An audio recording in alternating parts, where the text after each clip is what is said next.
Tattooing and body modification have been around as long as we can trace human civilization, and for some it may have been a badge of honor for an accomplishment, for others the mark of belonging to a certain tribe. But for modern man, what's the motivation? Is it the same thing, just belonging to a particular group, or showing that one doesn't belong to a particular group? Or is it just artistic self expression? And when does the urge to modify one's appearance in the name of beauty or novelty become an unhealthy obsession? On this episode of The Arthropologist, I have clinical psychologist Dr. David Elkin with me to try and address some of these questions. David, thank you for being on the show. You're It's my welcome. pleasure. Thank you for having me. First of all, just tell us a little bit about yourself. I am a clinical child and adolescent psychologist. I work at the University of Mississippi Medical Center.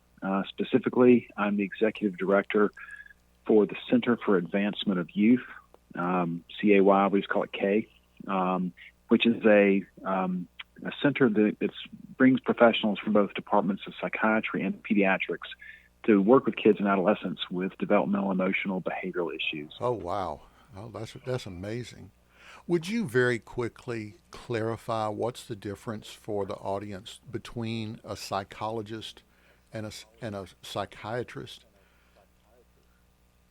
Sure. A psychiatrist has a medical degree. So a psychiatrist is an MD, a physician. And a psychologist has a PhD usually, or PsyD or other degrees, and is not a physician. And therefore, psychologists in most states are not allowed to prescribe, which is just fine with me. I don't want to write prescriptions. I'd rather my physician colleagues take that on. Okay. All right. For those who aren't aware, tattooing and extreme body modification is a rapidly growing phenomena in the West. When I was a boy in the 60s, only a few groups had tattoos. Inmates, biker gangs, maybe some sailors and people in the military, and what we referred to back in the 60s and 70s as circus freaks. And that was it. And tattoo parlors were few and far between and only located in the seedy parts of town. But today in the U.S., about 42% of the population is reported to have tattoos. And body modifications like piercings, scarification, and for those who don't know, scarification is literally cutting into the body with different instruments, creating patterns, I guess, and leaving those scars to be decorative. And then amputations, literally cutting off parts of a person's body to look like something else. That didn't exist in the 60s, maybe in the pages of National Geographic, but that was it. So let's start from there. First of all, what, just in general, just for people who get tattoos and stuff, what's the motivation in your understanding behind that? To be quite honest, I think they are as varied as the individuals who get tattoos and do body modification. I think they're probably, to say that there's one motivation is probably a misnomer, or not a misnomer, not a good way to put it. But I think that people in general are looking for ways to identify themselves and say, this is who I am and this is not who I am, as you said at the very beginning. And I think that tattoos and body modification represent a very visible way of doing that. They've always been sort of edgy, right? Like you said, tattoo parlors were in seedy parts of town, that kind of stuff. And so there was sort of an edginess to it that some people started adopting. Because I think it sort of was a way of saying that I'm not part of the in crowd. However, once people start seeing others do it, then it becomes very much of the in crowd. And people start doing it more and more and more, and more people do it. I mean, I think especially when you see it in sports figures, and movie actors, that kind of stuff, then it becomes much more sort of acceptable. And if not acceptable, then sort of almost a part of some people. They have to do it in order to fit in, which is intriguing to me about the idea of fitting in versus not fitting in. Right. And I have listened, for those who want to know, in my research, I have listened to probably 50 to 75 different interviews and podcasts of people who are either tattoo artists, body modification, if you want to call them artists, and people who are in that world. And, when you're talking about being in or out of the in crowd, some of the tattoo artists were asked, why is scarification and full body suits and full sleeves, why are those growing? And they said, well, 25, 30 years ago, just getting a tattoo made you edgy. But now that 42% of the population does, that's not edgy anymore. So you have to get a full sleeve or a full bodysuit. Uh, and for those, again, who aren't in that world, a full sleeve is just what it sounds like. It's tattooed from the shoulder to the wrist. Full bodysuit, just like it sounds like, from the neck down to the feet and everything in between, or most everything in between. And they said that, that's where scarification and piercings and all that is just growing and growing, is because it's gotten so outrageous, even in their own words, kind of so out there, that in order to become edgy, you just have to keep pushing that envelope. So I think it's getting to the point where the edgy people are people like me, that I don't have any tattoos, so I don't pierce anything either. Um, so, but and so that everyone understands, we're not talking about the person who has one or two tattoos or something like that, or maybe you've had your eyebrow pierced or something. There is a world out there where people are just going beyond anything you can imagine. I mean, putting big disc for holes through their mouth, where you can actually see through their mouth, as if you would want to do that, but that's what they do. People who are cutting off their ears, their noses, their fingers and toes, so that they can morph their body into uh, different looks. And that's where I started trying to figure out, okay, I can understand someone getting a few tattoos or something, but what's going on when people are going that far? And where do we draw the line? So, David, where would you draw the line between, okay, this is kind of a hobby or whatever, and now we're getting into some unhealthy obsession territory? Yeah, it's a very murky line for me. I don't know exactly how to call that, nice and clean and crisp. However, what this sort of puts to my mind is, I'm not saying this is an addiction, but one of the definitions of addiction is you have to have tolerance and withdrawal, meaning it takes more and more of that substance to achieve the same effect. And when you remove the substance, there are withdrawal effects. Okay, so forget the withdrawal part, right? But it seems like what we're headed for some people. Let's just use alcohol, for example. Some people can, for the rest of their life, have one glass of wine a night, and that's fine, or maybe two. And some people go a smaller portion, can't stop. They have to have more and more and more until they get in trouble, right? And we call those people substance abusers. So I think it's almost kind of similar parallel track, if you will. Some people can get one or two tattoos or get their eyebrow pierced, as you said, or their nose pierced, and that's fine, right? That's the equivalent of a glass of wine a night. Some people keep going. And in my mind, it's sort of the same thing. I don't want to say that there's an addictive personality, but maybe some people just can't. There is no line. There is no ceiling on where to stop. And so they continue way off into the fringes, as you're saying, about some very extreme body modifications. Right, right. And I hope not to jump around too much. I'm sort of looking at my notes, and this was such a fascinating subject that it was hard to wrap my head around everything. But the one thing I will say from an artistic standpoint is that I like some tattoos. I think they're really pretty. For those who don't know, back again in the 60s and 70s, there was really only two types of tattoos. You had the traditional tattoos, which were heavily graphic, heavy outlines, And then in the East, in the Orient, you had the Japanese, Chinese, mostly Japanese, I guess, style of tattooing. And today there's just a vast world. You've got miniatures, you've got watercolor, you've got so many things. But frankly, I don't consider what most people are doing who are getting tattoos to be artistic, because it's just random. It's thoughtless. It's just without direction. It's just sticking stuff on themselves, almost like they're a wall, and a graffiti artist is just coming along randomly putting something up there.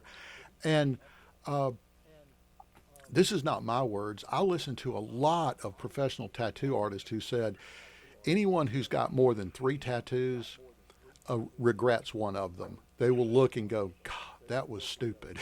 I don't know what I was thinking. And again, that's not my words, that's their words. And these are people who are covered, and they would be pointing and going, yeah, I got that when I was 18. That was just really dumb. And uh, so that's where, for me, I look at so much and I go, that's not really artistic. That's just kind of almost like you'd say this is a first world problem. Too much money, too much time, and not enough real world challenges. So that you go and modify yourself without really thinking about, what, this is kind of permanent. It's interesting that you should say that. I think that what we're also dealing with culturally is the emergence and triumphant march of an identity culture, right? So we're living in a culture where you have to, in a sense, claim or declare or even regale others with your identity. So you can take that in terms of gender, sexuality. You take that in terms of profession. What do you do? And I think that tattoos are a way of sort of another sort of offshoot of that identity culture, where this is my identity. This is who I am. This is my, to quote the Nicolas Cage character, with his shark skin jacket. I think this is a mark of my individual freedom, that kind of stuff. This is who I am. And I am expressing myself this way. And that you hear undertones of that in a bunch of other, I guess, venues of modern culture and life in the West. I was thinking about that. It seems to me that we've lost a lot of the sense of being in a particular tribe because we're so able to reach out so far to so many people, especially with the internet. And there now seems to be 2 extremes where either people want to be an extreme individual or have this at one with all mankind mentality. And the problem I see with that is that on the one hand, we are social animals and crave being part of a group. And then on the other hand, these people who say they want to be just, I'm just human, a part of the human family, that's really abstract and kind of overwhelming when you think about 7 billion people. Can you really be at one with 7 billion people? And it just seems to me that with the culture wars going on and everything, that there's just a sense of lostness and searching for meaning in life. And especially in the West with the loss of organized religion, so many people who, when they talk about tattooing, body modification, they talk about searching for higher meaning, something beyond themselves that's more spiritual. And they seem to be searching for it in ways that's modifying their bodies. Correct.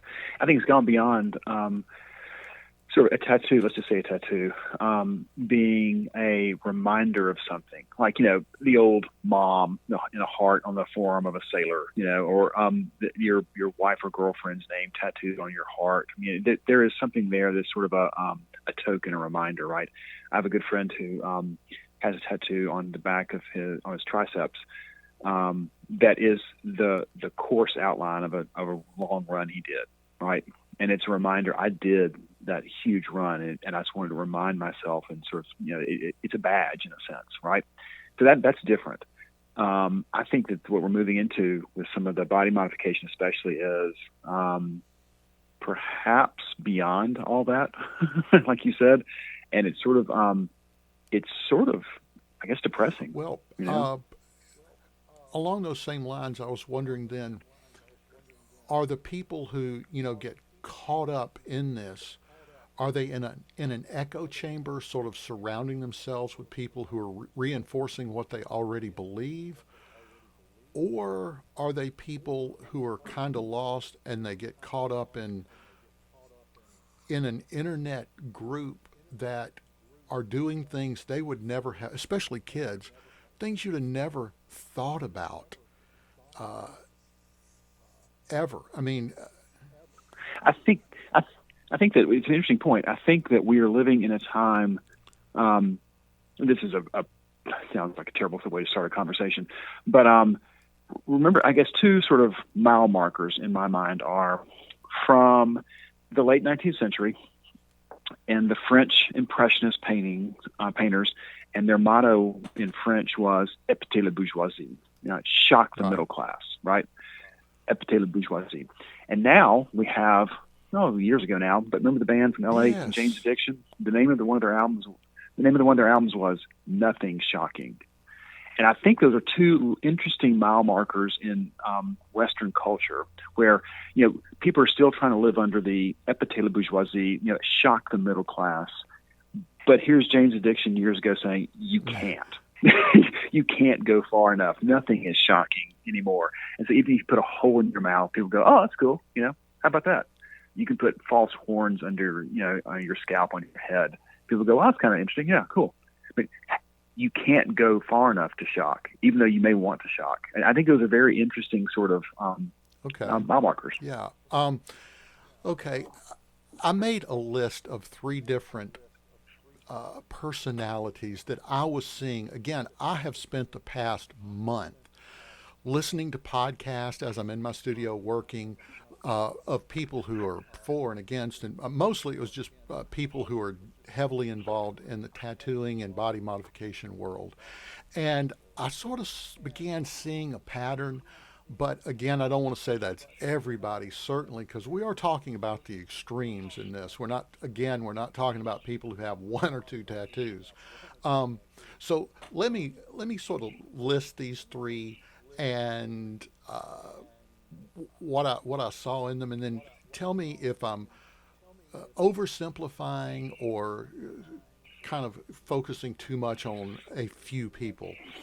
The first type of person I've been seeing is what I would call the prophet, and they're the people trying to win others over to their movement. They'll say that society is filled with drones, conditioned to blend in with the crowd, and the body modification prophet's going to lead the poor deluded masses into enlightenment and freedom.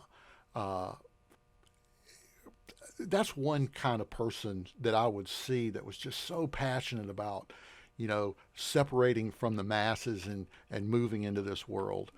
The other type is very interesting. I would call the self-righteously indignant. So they're doing everything in their power to be as offensive and shocking as possible, putting tattoos on their face that were most people would find offensive because of the symbology or the wording, but then they would be outraged that people are judging them for being offensive. And then lastly Right. is the contrarian, and they're just arguing just to argue. What was so interesting, I listened to a number that they would claim to have this hatred for humanity. They love animals, they love Mother Earth, but humanity's sort of a cancer on the planet, and they're really more at one with the animal kingdom, and yet they're totally outraged with racism and sexism and any kind of ism. But interestingly, every podcast they would end with, "Bye, love you guys. Don't forget to subscribe." So they've just spent the past 45 minutes talking about how they hate everybody. But then at the end, "Love you guys. Y'all take care. Don't forget to subscribe." Am I just sort of oversimplifying, or is that just happened to be the people I was logging on to?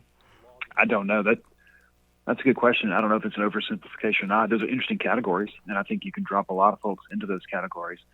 I don't know if it covers the whole spectrum of perspectives, but those are interesting Okay. things to consider. All right. Well, like I said, I just that seemed to be where a lot of people were falling. Now, I have listened to a number of podcasts, and when I say podcast, I also mean YouTube channels, dealing with tattoo regrets. And what was very interesting is how blasé so many people are about, especially tattoos, that they think, oh, well, I'll just get them removed.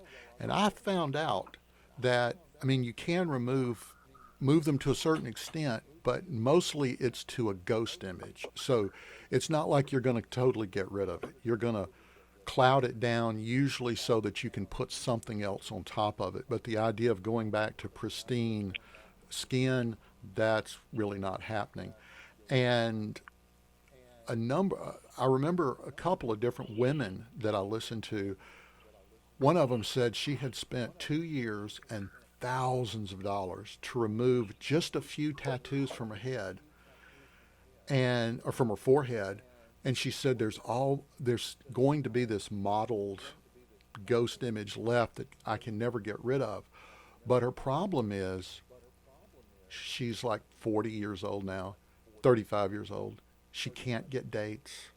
Men don't find her attractive, and she's terrified of being alone for the rest of her life.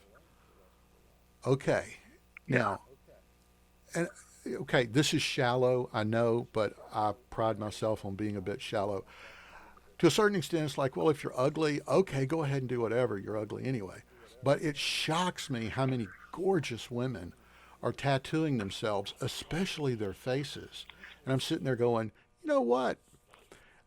I think you're going to regret this eventually because you're not improving. You're only kind of detracting from your beauty. What happens? Okay, you're a counselor. Someone comes in and goes, I've just wrecked my life. My face has piercings and tattoos, and I can only partially repair them. Men don't find me attractive, or women don't find me attractive. What do I do? How do I live my life now that it's going to be very hard to get someone of the opposite sex to pay attention to me and love me?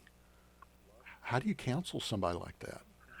This is great because I think that, well, first of all, I see kids and adolescents, so a lot of the people I see aren't falling into that category, but it doesn't stop me from speaking authoritatively on it, does it? But I think that this is, I'm in the people change business, so I believe people can change. That's why I do what I do. And I think that this is where, you might say religion in general, but Christianity in specific comes in and says, absolutely, you can change. There's hope for everyone. Let's talk about that. Let's talk about, what you can do. Let's talk about how you see yourself. And, in a sense, you get people to take their eyes off themselves. And people get their identity elsewhere in Christianity. There is no adjective in front of Christian, right? So there is no male Christian or female Christian or anything like that, or black Christian or white Christian, or tattooed Christian or not tattooed Christian. You are right. Where the Apostle Paul writes, "There's neither Greek nor Roman, barbarian or Scythian, male or female, exactly. but we are Christ is all in all." And that's your identity, and I think that's where you point someone is outside of this. The thing they've been seeking is identity elsewhere, and you want to say it's empty. You're not going to find it till you come here. Now, others may disagree, and others that hear this podcast may think that that's, a very shallow way of looking at things, and Christianity has a history of whatever, But I think that's one of the points of perhaps all human questing, especially with religion. You may say it's beyond just Christianity. That's the point, is that you are a part of a group, right? And so if you're seeking to be a part of a group other than religiously, then I think all religions would argue that you're chasing after a puff of smoke, Right. And that's fantastic. Thinking outside of yourself, thinking of something beyond yourself. Just as an aside, I have a brand new grandbaby, and what's so wonderful about having a grandchild is that it makes you think about someone other than yourself. You're thinking about them and being able to focus on her, or as a Christian, thinking of my Lord, and not, it's just not everything about me. It does help because you can get caught in your own depressive downward spiral of just focusing on yourself and your problems, and it's hard to break out of it because you can't think of anything but yourself. Correct. Exactly. Okay, now That's exactly right. Oh, Congratulations, thank you. by the way. Problem number two, and again, for those listening, this is not my words. These are, I'm talking about listening to. I've probably listened to easily 100 hours of podcast of people in the body modification world. One woman I listened to, she talked about having removed some of her tattoos, and she said, I was shocked at how angry people in the body modification world were at me because I was a traitor. I had betrayed the cause.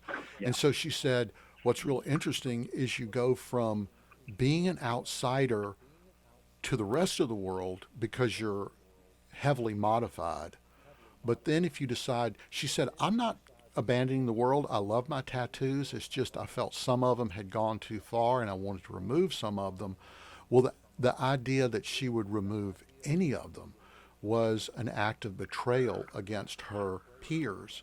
And so now she said she feels like she's kind of caught in a limbo where she doesn't belong to the, let's say, the straight world, and she doesn't belong to the Right. modified world. Where do I fit in? So again, you've got someone with tattoo regrets. They come in and they say, now I don't belong to anybody. Where does it go back to what you said originally? Yeah, I think so. And, you want to say to that person, oh, but you do, you can, But it's interesting that people sort of see that as betrayal because of the permanency, the perceived permanency of tattooing and body modification. This is a permanent thing. This is not I'm an Ole Miss fan now, and now I'm a State fan. You can't just switch sides, right? It's permanent because it's your identity, right? It's who you are. And so you can't say, I'm no longer homosexual, right? I am, but that's who you are. So it's a big deal. Okay, now this will have to go a little bit different direction. How do you swallow your pride? Again, a couple of these women, one in particular, was talking about. A number of the women that have been done body modification, mostly tattooing and piercings on their faces, and they would talk about, I'm 36 now. When I was 18, my mother said, "You're going to regret this," and it was very hard for me to do this, and now face my mom, face my family, who for 20 years they said, "You're going to regret it. You're going to regret it." Now I do, and it's kind of hard to swallow that pride and go, yeah, you were right. So again, someone comes into your office and says, I'm just having trouble because it's a real bruise to my ego to admit that my old fuddy-duddy mom said, you're going to regret this, and now I do, and she was right, I was wrong. How do you counsel someone? But, I hope that people who listen to this take the laughter that I just did in the right vein, because part of me wants to say, welcome to adulting. I think all of us who've reached a certain stage say, oh, doggone it, mom and dad were right all along. It maybe not about tattoos, but about everything else, about jobs, about career, about marriage, about kids, about life. When you're a teenager or a young person, you're like, trying to be anything but. Specifically, I was going to be anything but a psychologist because my dad is a psychologist. I was never going to be a psychologist because I was going to do something different than my dad. And look where I am. It's very funny to me. And so I think all of us reach that point where you go, oh, yeah, they were right all along, kind of stuff. And to me, this is just another one of those moments. You sort of say, all of us have to swallow our pride at some point, all of us. And I think that the mark of maturity, there are many marks of maturity in a human. One is the ability to deny yourself, to say no to yourself. Another mark of maturity is the ability to admit what you don't know. The philosopher said the wise man knows what he doesn't know. You can say wise person, but the wise person knows what he or she doesn't know. And as we get older, I think all of us sort of say, "Man, I just know less and less." And I think that's just a mark of maturity. Okay. That's all. And, I appreciate how, in a lot of ways, how sort of comforting and easy you sort of made that, where it was like, welcome to the human race. You have regrets and you have to swallow your pride. There's nobody alive that hasn't done that. And that makes you feel kind of Yep. good. And, I will tell everyone in the listening audience that when I was young, I consider that I had industrial strength stupidity. It just, when I think about the stupid things I did when I was a kid, I literally do thank God that I didn't live in today's world because, frankly, in 1968, 69, I'm like 8, 9 years old, yeah, there was just a limit to how much trouble you could get yourself into. And today, young people can get themselves into so much more. And the other thing is that you can't cover it up as well. Nobody knows what I did in the 60s or 70s. There's no record of it. But oh my gosh, if you're 14 or 15 and you did something really dumb and it's on the internet, that's tough. That's hard. Again, how do you counsel somebody that, okay, they've done something they really regret and it's on the internet and you can't get rid of it? What do you, how do you live with that? Um, Very Yeah. difficult. Very difficult. Because again, we are all counting on the forgetfulness of our fellow Yeah. human beings, right? We are counting. We're presuming upon the mercy of our fellow humans to be able to look back and go, "Oh boy, I hope people forgot that when I said that or did that in college," or I really hope that it goes away. And now we have a permanency to all the Yeah. things we've done. So I don't know a good answer to that. I think that you have to sort of trust in the grace and goodwill that we presumed upon in humanity and hope that others will forget. But, things keep being dug up on Right. others all the time. A text that somebody sent in 2001 or whatever it is, you go, "Oh, wow. I don't think you could send text in Yeah. 2001. Sorry." But you know what I mean? Yeah. Okay. Now this leads me to. I'm so glad that you deal mostly with children because this next section I want to talk about is how is the psychological community dealing with the logical and inevitable future of this movement? Here's where I'm going. We're moving at an incredible technological pace. Soon, I'll say soon, actually, we are now splicing human and animal DNA together. And we recently, doctors implanted a pig heart or something like that into a human. We're getting to the point where we are going to be able to implant not just human hearts, lungs, and livers, but tails and horns onto human beings. On top of, and splicing DNA where we will be able to grow fur, I guess, and scales. Couple that with the change that society has gone through in the past decade where people are self identifying with other genders and other races. What about people who self identify with other species? You've got people who are calling themselves tiger men and whatever. Um, and what about the repercussions for children? Because right now, again, you correct me if I'm wrong, but as I understand it, children as young as 4 and 5 are receiving hormone blockers because they're saying, "Mommy, I'm a little boy," or and they were born a little girl, or vice versa. And the courts are stepping in and saying you have to give them hormone blocking treatments. Well, what do we do with Cobra Boy, the 5 year old who says, "Mommy, I'm a cobra, and cobras don't have ears, noses, or lips, so I want them surgically removed"? Or unicorn girl who wants a subdural surgical steel horn put in her head.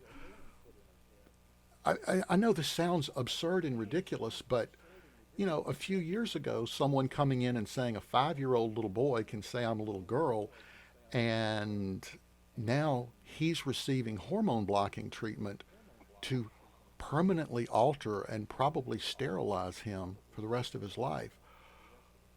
How is the psychological community dealing with, or is it even paying attention to where we're going with this? So first of all, I'm unaware of those cases of 4 or 5-year-olds getting hormone blocking treatment. So you Well, know I more will about this say than I that do. I haven't kept up with it real strongly, but as I understand, I was keeping up a little bit on the news, a divorced couple. They had, I believe, a 5-year-old little boy, and the father, and this may have been in Canada, but anyway, a 5-year-old little boy was saying, "Mommy, I'm a little girl," and the mommy wanted to give him hormone blocking treatments. The father sued to stop it, and as I understand, he lost. And I'm seeing more and more about this. Even if I'm a little, even if I'm exaggerating a little bit, I don't think I am. But even if not, this is the direction we're going. How do we deal with this? How do we deal with people who are self-identifying with animals? So, first of all, to answer your question, I'm not aware of how the psychological community as a whole is, as you say, keeping up with this or addressing this. So I haven't seen any of that in practice. I haven't read about it in the literature. It's an interesting situation, though. I think that the way that national organizations would tend to approach this would be one of acceptance, obviously, and looking at how it affects mood, behavior, activities of daily living. So, if you say, I am Cobra Man and I want to do this, this, and this, I think the larger society as a whole that we live in would say that's fine, as long as it doesn't, lead you to be suicidal, depressed, or lead you to affect other people. You can do your own thing. Just don't affect other people. But to answer your question, I don't think there's a lid anymore. I don't think, again, I go back to Jane's addiction. Nothing's shocking. So there is no ceiling. There is no limit anymore. And some people see that as freedom. I think some people see that as tyranny, honestly. Since you're a psychologist, you're familiar with Jordan Peterson. Jordan Peterson has these wonderful lectures about beauty and why especially men are so intimidated around beautiful women. And some of his quotes are that beauty highlights what's ugly. And beauty says you aren't what you should be. So that if a man is around an exceptionally beautiful woman, he feels very intimidated because he feels like, well, I don't live up to that standard. Do you agree with that? Does that make sense? It's an interesting point. I know of Jordan Peterson, of course. I think we're intimidated around beauty, but I think most men say, that's like a really nice watch. I'd like to have that, please. Yeah. That's something I like to put in my trophy case, which is very objectification of women. But as you were saying that, I was thinking of Gregory Maguire, who wrote who wrote Wicked. He wrote these sort of different takes on fairy tales. Wicked, of course, is about the Wicked Witch of the West. But he did one on the Cinderella story, and it was set in like 1600s, 1700s Netherlands, and it was called Confessions of an Ugly Stepsister. And basically, it's the Cinderella story told from one of the stepsisters' perspective. And there's a line in that book where he says, "Extreme beauty is an affliction." Yeah, and that's I remember that sentence when I read it because it was just a great summation. Extreme beauty is an affliction because we don't know what to do with it. You're exactly right. We don't know. We're intimidated by it. We don't know how to approach it. We don't know how to talk to extreme beauty, male or female, or even art, or even, beauty in the natural world. I mean, it's almost like we don't know what to do with it because it's just extreme. Yeah. And I've always thought about that and pondered it, and so it sort of wedged itself into my mind. Yeah, Sorry. no, that's fine. And I'm going in a direction with this.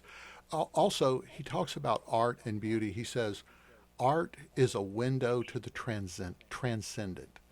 Beauty is one pathway to God. And then lastly, without beauty, there's no call to higher being. The reason that I brought this up is that, again, I said earlier, it's sort of a shallow thing to say, but, if you're ugly, go ahead and scar and tattoo yourself. Who cares? You're already ugly. But again, it just shocks me, these gorgeous women that will have tattoos all over their face or will put scars all over themselves. And, I wonder, do they feel ugly inside? Are they, is it, what would possess someone, because we know beauty when we see it. We know a beautiful woman or an incredibly handsome man when we see them. And for someone to be there, to be a 10 or a 9, and then all of a sudden to mar it and to mess it up. What does that Well, I think say? they would say that they're not. I think they would say, and others would agree with them, that they're not marring it or messing it up. This is who I am, and this is what I want to do. There's no marring, Yeah. and so I think that's the interesting perspective here to consider. Yeah. Okay. Okay. I would disagree, but I can understand that their point. And I also find it interesting that when we talk about beauty being subjective, that it's really not, in the sense that nobody celebrates someone having an arm 6 inches longer than the other one as being beautiful. There is a point, basically human symmetry in the human body and proportion in the human body are two standards that we sort of are universal, even if it's slightly uh, uh, interpreted a little bit different. It's still, again, nobody is looking and going, oh, wow, I wish I had an arm 6 inches longer than the other one. I think that there are some people that think that, and I think that there are others that would take exception to that. I think that there are some who would say, well, that argument was lost with the Impressionists and the Romantics. That's out the window when we start doing that. That was a post-Enlightenment Yeah. sort of argument that is down the toilet. So I mean, someone would say, "Are you saying there's objective beauty, Bill?" That is something that was from the 1600s. We don't think that way anymore. Yeah. And so I really do. I think that people honestly would probably reject that, even though, and this is where I would agree with you, even though they probably adhere to those standards. I don't want to say subconsciously, but they adhere to them. They would recognize beauty when they see it, in a sense, and it wouldn't just be because it's beautiful to them. They would recognize it, but I think that if you ask them, they would say, "That's so 400 years ago, Bill Wilson." Yeah, well, I don't mind being an anachronism to a certain extent. Of course, the one thing that I would point out is that if everything is beautiful, nothing is beautiful. Because you have to have Correct. something. It's like saying, is something big? Well, I don't know. Compared to what? An ant is really not very big compared to an elephant, but compared to a proton, yeah, it's kind of huge. Again, some of this, I'm playing devil's advocate. Some of this is my opinion. I'm not afraid to share my opinion, and if people disagree, that's okay. Again, trying to wrap my head around a lot of this, when I do hear people say things like, well, um, beauty is only in the eyes of the beholder, well, then you have no standard, and with no standard, then nothing is beautiful. Nothing has meaning. If everything is amazing, nothing is amazing. If everything is wonderful, nothing is wonderful. Oh, that's far too logical, Nah. Bill. See, people don't think that way. People think emotionally. They don't think Yeah, logically. really. Come on. And let me ask you this, because this plays along with this about body shaming. And it, mostly usually goes along with body shaming people who are obese. Um, Now, I'm not talking about being cruel or vicious or anything like that. I'm not talking about that at all. But I am posing the question, what's wrong with body shaming? Um, I appreciate back when I was a kid, some of my friends who might would point out, you know, what you're wearing just really looks dumb. Now that was their way of, they weren't articulate enough to be able to say, what you're wearing makes you look heavier than you really are, lighter than you really are. You look like a beanpole, and or you look fat. Um, it brings out your least attractive qualities instead of uh, bringing out your best qualities. What's wrong with a little bit of body shaming, telling people, you know what, that's just not attractive. It just makes you not look good. I think what you said it well yourself right there. You said a little Okay. bit. And I think that we're talking about degrees here, and there's advice and there's shame. Like advice is that shirt doesn't match those pants. That's sort of like advice, and it's done in a caring sort of way. I want to help you. Whereas body shaming, I think, is on a different end of the spectrum where it's just you're making fun of somebody. You're just belittling them. So there's a heart issue perhaps. Concern for the other in one, and there's not a concern for the other. But yeah, I think that there's a heart issue on that. Okay. And actually, that's a really good place to end this, because that's where both you and I are, is a heart issue. We really care about people, and this was not done in any way other than to show our love and concern for people. So, David, thank you so very much for being on the program today. Oh, thank you for inviting me. I enjoyed the conversation All right, with you. thank you. If you've enjoyed this episode, think about subscribing. You can also check out my podcast at thearthropologist.podbean.com.